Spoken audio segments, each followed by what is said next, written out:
Is the Sony a6000 still worth it in 2023? Well, if you're a beginner after their first proper camera that costs just $250, then yes, buy the Sony a6000. So, there you go, that's all you need to know. So, until next time, well, okay. Maybe there are some other things you need to know before buying the a6000. Especially as it's a 9-year-old camera. The good news is, since I made my last video about this camera a year ago, the prices have finally started to come down to a more reasonable level. Meaning, if you shop around, you can get one for as little as $250 or around £200 to £250. In this video, I'm not going to deep dive into the specs as I have covered this all before a ton of times, like in my previous look at the Sony a6000, which you can watch here.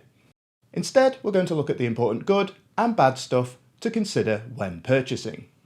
So let's get the negatives out of the way first. There's no touch to focus on the screen. In fact, you can't control any of the menus or anything by touching the screen. By 2023 standards, this feels very old-fashioned. Especially for touching the screen for focus, which is a very handy and quick feature, especially when on the move. Also, when it comes to video, there are some limitations, mainly that there is no 4K video with this camera. The quality settings max out at 1080p at 60 frames per second, so there's also no 120 FPS mode for slow-mo. There are also no picture profiles such as S-Log and Cine.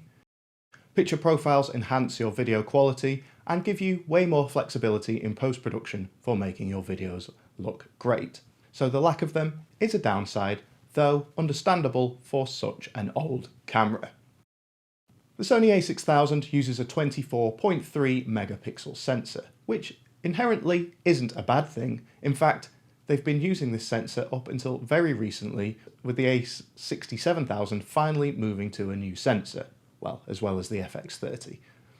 So the picture quality is still good with this sensor, but it is worth bearing in mind that moving forward, it will no longer be the current Sony APS-C sensor.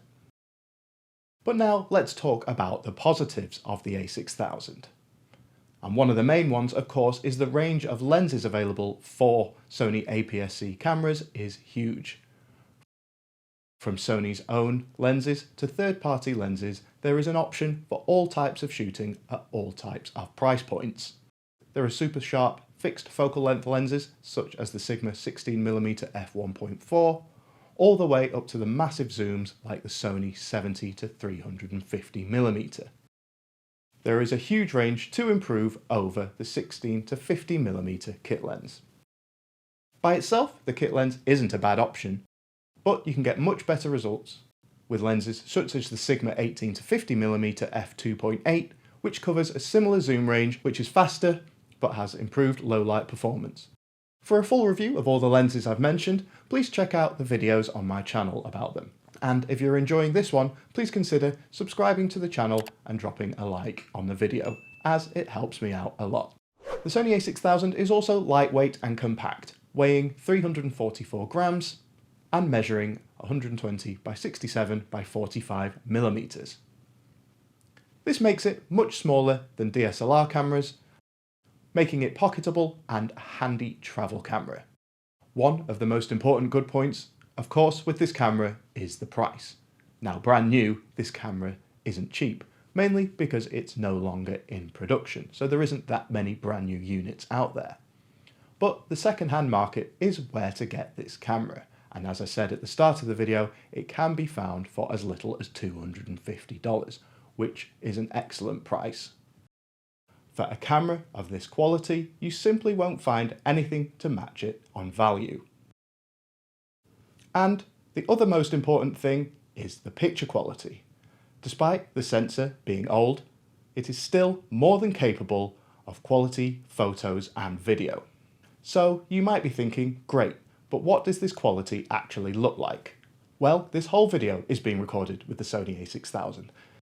So you can see exactly what it looks like when recording an in-studio video.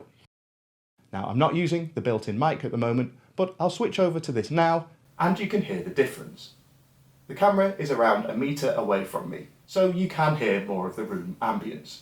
Generally, I wouldn't recommend relying on the onboard audio. Here now are some example photos and videos I've taken with the Sony a6000.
Overall, I'd say the Sony a6000 is a really solid beginner camera, which is good for photography and video.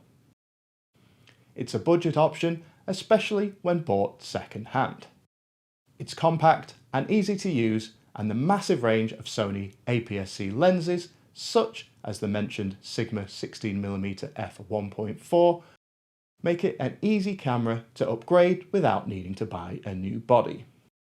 Now, it does have some limitations like the lack of 4K video and other newer features, but you would generally only get them on much more expensive cameras. What do you think of the Sony a6000 in 2023? Are you still using yours? Let me know in the comments below. But if you've enjoyed the video, please consider subscribing to the channel and dropping a like on the video. But until next time, see ya.